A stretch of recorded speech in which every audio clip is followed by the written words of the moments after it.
महाराष्ट्राच्या राजकारणात पुन्हा एकदा आरोप प्रत्यारोपांची ठिणगी पडली आहे। भाजप नेते नितेश राणे यांनी काँग्रेस नेते विजय वडेट्टीवार यांच्यावर जोरदार टीका केली आहे। भाजपच्या मोर्चाबाबत बोलताना नितेश राणे यांनी वडेट्टीवार यांच्यावर उपरोधिक टोला लगावला।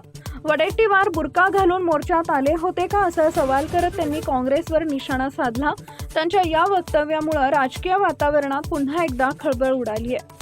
राणे म्हणाले की भाजपच्या मोर्चाला मोठा प्रतिसाद मिळाला असून अनेक कार्यकर्ते आणि नागरिक मोठ्या संख्येने सहभागी झाले होते।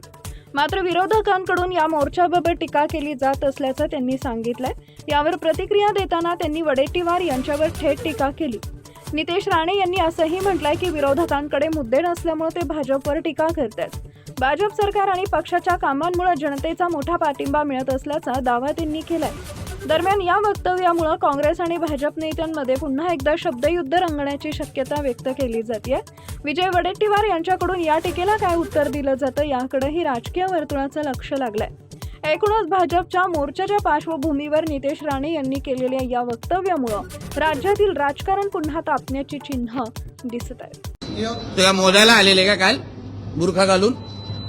विजय वडेट्टीवार काल बुरखा घालून मोजायला आले असतील की आमचे 10-20 लोक होते की 20,000 लोक होते, त्यांनी पुरावा द्यावा। तर 1-2 होत्या पुरुषांची चप्पल घालून, कदाचित त्याच्यातला एक विजय वडेट्टीवारच असेल। शाहीन बागमध्ये जो आरोपी आहे त्याचं कनेक्शन आहे ते काचेशी असं म्हटलं जातं। नागपूरची एक जीव आहे।